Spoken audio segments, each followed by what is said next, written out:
Something is wrong at the port of New Orleans. Massive ships sit idle. Their cargo holds empty.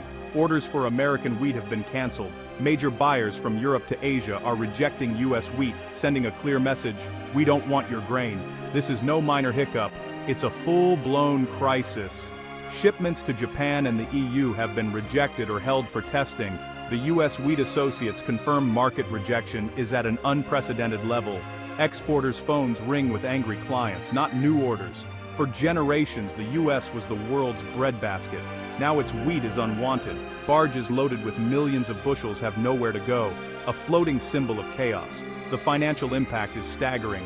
Each rejected shipment means millions lost. Farmers who invested everything in their crops now face catastrophe.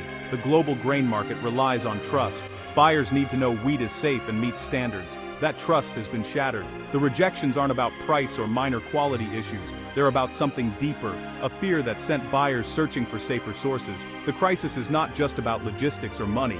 It's about confidence in the entire U.S. wheat system. The world is watching, and the U.S. is suddenly on the outside looking in. The question on everyone's mind: what went so terribly wrong? The answer lies in a single alarming discovery that changed everything. And it all started with a test at a distant port. The crisis began when inspectors in Europe found traces of an unapproved GMO, GR88, in a U.S. wheat shipment.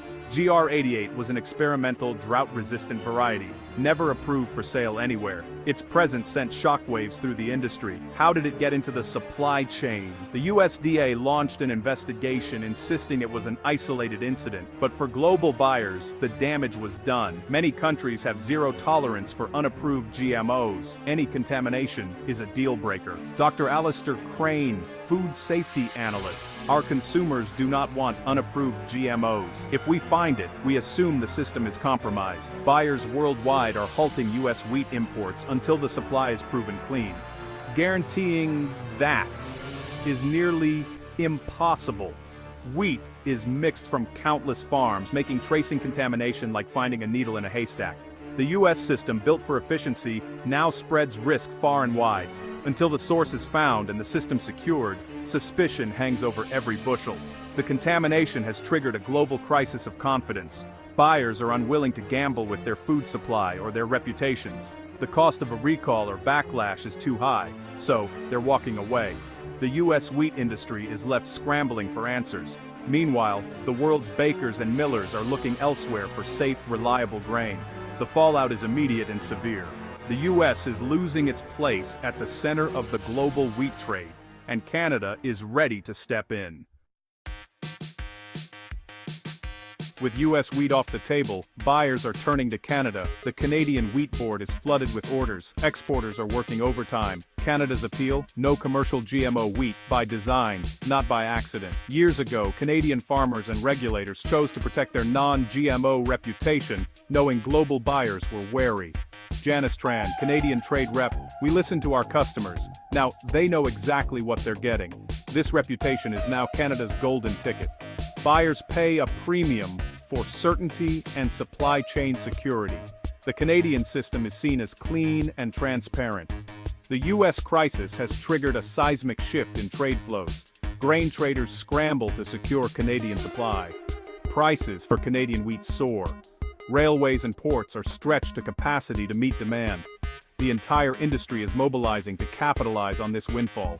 For Canada, it's not just a temporary fix, it's a fundamental realignment. The global wheat market is being rewritten in real time. Canada is turning America's crisis into its own historic opportunity.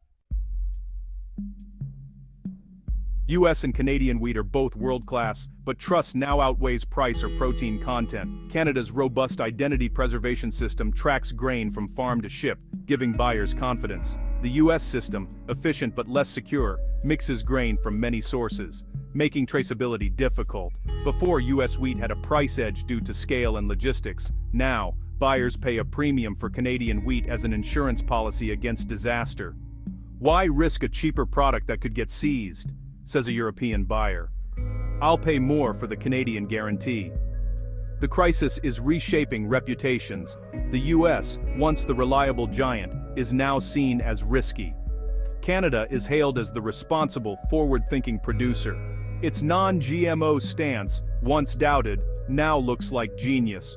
In a globalized food system, reputation is everything. Canada's brand is shining, America's is tarnished. The lesson is clear: safety and reliability are the most valuable assets. The market has spoken, and trust is the new currency. The U.S. must now reckon with the cost of lost confidence. The world's buyers have moved on. In Kansas, farmer Mark Peterson faces disaster. His wheat, once prized, is now worthless. "We did everything right," he says, "but someone else's mistake is costing us everything." Local elevators are full. Prices have dropped over 30%. Mark's story is echoed across the Midwest. Bills mounting, futures uncertain. Meanwhile, in Saskatchewan, Sarah Jenkins celebrates record prices and a bumper crop. "We always believed staying non-GMO was the smart play," she says. "Now it's paying off." The extra income means new equipment, less debt, maybe even a vacation. Sarah feels for U.S. farmers, but also vindicated. Trust was always their biggest asset. The Canadian elevator offers her a premium for her wheat. For Sarah and her neighbors, this is a golden harvest. The U.S. crisis is their opportunity. Across the border, fortunes have flipped overnight. The difference? Reputation and trust. For American farmers, it's a bitter lesson. For Canadians, it's validation and a windfall.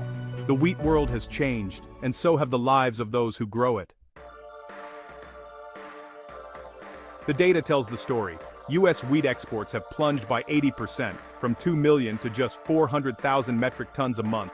Exports to the EU and Japan are nearly zero. Billions in trade lost, ships idle, ports silent. Meanwhile, Canadian wheat exports have soared, up 150% at the port of Vancouver. Grain terminals are maxed out, more inspectors are being hired. Canadian wheat now trades at a $2 per bushel premium over U.S. wheat, the largest gap ever. Traders are locking in multi-year Canadian deals, abandoning U.S. contracts. The market is betting the U.S. crisis won't end soon. USDA projects multi-billion-dollar losses for U.S. wheat farmers. Canada's farm revenues are set to hit record highs. The numbers show two fortunes moving in opposite directions. One nation's crisis is another's boom. The transfer of wealth is historic. The data confirms what farmers feel. The wheat world has been turned upside down, and the consequences will last for years. The U.S. wheat industry faces a steep, uncertain road to recovery. The immediate task: find the source of the GR88 contamination, transparently, with international oversight. Only openness can start to rebuild trust. The industry may need to overhaul its grain handling, investing in traceability and identity preservation. This means new equipment, new protocols, and a shift from efficiency to security. Stricter rules for GMO testing and containment are likely. Some call for a moratorium on open-air GMO wheat trials. The risk of another contamination is simply too great. Regaining global trust will take years of flawless performance. The entire supply chain must work together. Canada's rise is a reminder. Reputation is everything. The U.S. was once king of the wheat world. Now, it must earn back its place. This crisis is a humbling blow, but also a chance to build a stronger, more trustworthy system. The world is watching to see if America's breadbasket can return to the global table.